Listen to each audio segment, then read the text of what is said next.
ஒரு கோவிலின் கோபுரத்திலே சில புறாக்கள் வசித்து வந்தன. திடீர் என்று அந்த கோயில் திருத்த பணிகள் ஆரம்பமானது. வேறு வழி இல்லாமல் அந்த புறாக்கள் அந்த இடத்தை விட்டு நகர்ந்து செல்ல வேண்டி இருந்தது. வெளியிலே ஒரு சர்ச் மீது சில புறாக்கள் தங்கியிருப்பதை பார்த்த இந்த புறாக்கள் அவைகளோடு சென்று தங்கின. திடீர் என்று கிறிஸ்துமஸ் பண்டிகை வந்தது. சர்ச் பெயிண்ட் அடிக்கும் வேலைகள் ஆரம்பமான அந்த வேளையிலே அங்கிருந்த அனைத்து புறாக்களும் இடத்தை விட்டு பறக்க ஆரம்பித்தன. வழியிலே மசூதியின் உச்சியிலே சில புறாக்கள் இருப்பதனை கண்டு அங்கு சென்று தங்கின. அப்போது ரம்லான் பண்டிகை வந்தது. மசூதியிலே திருத்த வேலைகள் ஆரம்பமான மீண்டுமாக அங்கிருந்த எல்லா புறாக்களும் கோவிலின் கோபுரத்திலே வந்து தங்கின. கீழே மனிதர்கள் சண்டை போட்டுக் கொண்டு இருந்தார்கள்.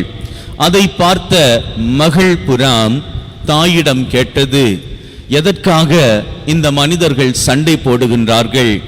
தாய்ப்புறா சொன்னது, நாம் கோவிலிலே இருந்தோம், ஆனால் மனிதர்கள் கோவிலுக்கு சென்றால் அவர்கள் இந்துக்கள், அதே மனிதர்கள் சர்ச்சுக்கு சென்றால் அவர்கள் கிறிஸ்தவர்கள், மனிதர்கள் மசூதிக்கு சென்றால் அவர்கள் முஸ்லிம்கள்.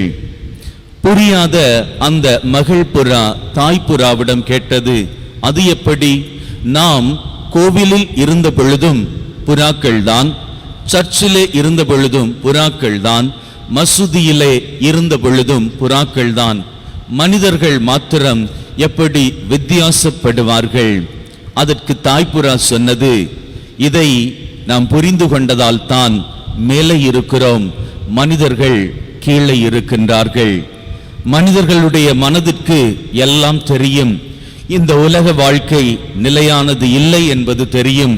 இங்கே சேர்த்து வைப்பவை எதையும் நம்மால் எடுத்துக்கொண்டு போக முடியாது என்பதும் தெரியும். ஆனாலும் அதே மனம் திரும்பவும் சொல்லும், எல்லாவற்றையும் சேர்த்துக்கொள், அதுதான் வாழ்விலே நிம்மதி என்று. உண்மையான நிம்மதி அது கிடையாது. பகவத்கீதையிலே கற்றுத்தரப்படுகின்ற பாடம் அநேகருக்கு தெரிந்திருக்கும். எது நடந்ததோ அது நன்றாகவே நடந்தது. நம்முடைய பிறப்பு எது நடக்கிறதோ அதுவும் நன்றாகவே நடக்கின்றது.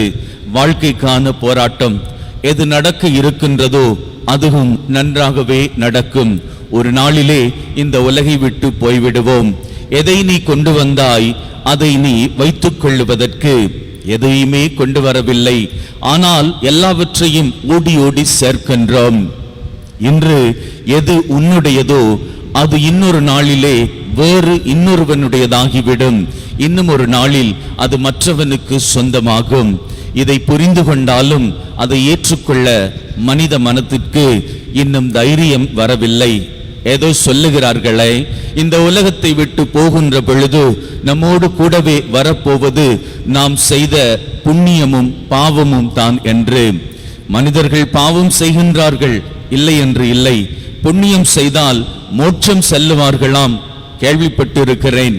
ஆனால் மோட்சம் செல்லுவார்களோ இல்லையோ, புண்ணியங்களை சேர்த்து கொண்டால் பூமியையே மோட்சமாக்கி வாழ்ந்து கொள்ளலாம். ஆமீன்.